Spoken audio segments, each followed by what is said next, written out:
जहां तक मैं समझता हूं, जो सेक्टर आपने बताया, सेक्टर तो दिमाग में कहीं ना कहीं रहता है। सेक्टर तो ऑफकोर्स जरूरी है ही है, सेक्टर दिमाग में चलते रहता है, क्योंकि हमारा काम ही यही है। एक बार इन्वेस्टमेंट करने के बाद में, जैसे मैं कई बार कई जगह मैंने बोला हूँ कि हमारा काम क्या है, एक बार प्लेन में चढ़ गए, यहाँ से समझिए प्लेन लंदन जा रहा है, कहीं भी जा रहा है, 6 घंटे की जर्नी है, तो वो एयर होस्टेस भी बोलती है सिट बैक एंड रिलैक्स। तो एक बार अपने अगर घुस गए उसके अंदर में, तो फिर अभिमन्यु के जैसे हो गए। वो पुरानी पिक्चर अजीत बोलता था ना, आना तुम्हारी मर्जी से, बरखुरदार जाना हमारी मर्जी से है। तो अपना तो इन्वेस्टमेंट ऐसा ही है, अगर आप लार्ज साइज का इन्वेस्टमेंट करते हो और मिड कैप के अंदर में करते हो, तो आप अपनी मर्जी से आ नहीं सकते।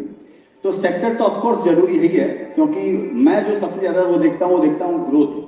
अगर समझिए कंपनी के आज नंबर्स अगर खराब है, आज बैलेंस शीट खराब भी है, माने खराब एकदम ऐसी खराब नहीं, लेकिन अगर रीजनेबली खराब है, लेकिन सेक्टर में अगर ग्रोथ है।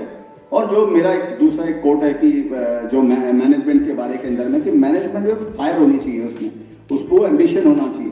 तो ऑनेस्ट, हंग्री एंड स्मार्ट, जो मेरा एक कोट है कि मैनेजमेंट में 3 चीज होना चाहिए, ऑनेस्ट, हंग्री और स्मार्ट, ये तीनों चीज इसमें होनी चाहिए। तो अगर वो सेक्टर अगर में ग्रोथ नहीं होगी और कंपनी में अगर हंगर होगी, तो वो ज्यादा कुछ मैदान मार नहीं सकता है। तो सेक्टर तो ज्यादा जरूरी है। ऊपर से लेकर वो फिल्टर डाउन होकर फिर आता है कि उस सेक्टर के अंदर में कौन सी ऐसी कंपनी है जो अपने पीरियड से ज्यादा ग्रो कर सकती है, फास्टर ग्रो कर सकती है।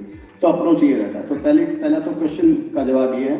और दूसरा, एक्सटर्नल और इंटरनल के अंदर में, इंटरनल जो है वो जो ज्यादा उस पर वेटेज होना चाहिए, क्योंकि एक्सटर्नल फैक्टर कभी कभी ज्यादातर टेम्परेरी फैक्टर रहते हैं। कि समझिए ड्राउट ही आ गया, या कोई फॉरेक्स का कोई अगर क्रॉनिक की अगर कोई ऐसी कोई अगर प्रॉब्लम अगर आ जाती है एक्सटर्नल में, तब तो दूसरी बात है।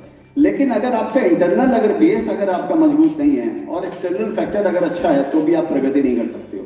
और एक्सटर्नल अगर समझिए आपका अच्छा है, इंटरनल अच्छा है और एक्सटर्नल अगर खराब है, तो हो सकता है वो टेम्परेरी हो। आपको मालूम होगा, जो मैंने knowledge, hungry and honest, hungry and smart, वो आपकी स्मार्टनेस से आप उसको खराब टाइम में ठीक ठाक निकाल कर जा सकते हो, ताकि अच्छी टाइम में आप फास्टर ग्रो करो।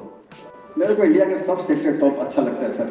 प्रैक्टिकली बात यह है, मेरे को पूरा इंडिया में जबरदस्त मेरे को लगता है। अपना विजन 10-15 साल का है, और इंडिया में 2 चीज एक साथ रोटेशन पे चलती है। एक तो इलेक्शन, और दूसरा शेयर बाजार के जो ये सेक्टर्स है, ये रोटेशन पे चलते हैं। वो सरकार का भी यही तरीका है और सेक्टर का भी यही तरीका है। 2003 से लेकर 2007 में जो शेयर ने बूम किया, जो 10 गुना, 15 गुना, 50 गुना, 100 गुना हो गए, वो 2008 से 14 तक में वो कुछ नहीं कर पाए।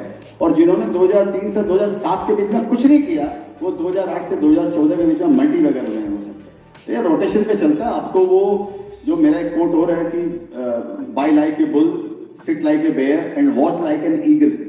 वो जैसे मच्छी मारता ना, ऊपर से पकड़ के आता है, समुद्र में मछली लेके जाता है, वो आपका काम ही वही है। अगर फुल टाइम अगर आपका इन्वेस्टमेंट है, और अगर आप इतनी टाइम नहीं दे सकते, तो फिर म्यूचुअल फंड के या पीएमएस या जो भी है उनके थ्रू आपको करना चाहिए।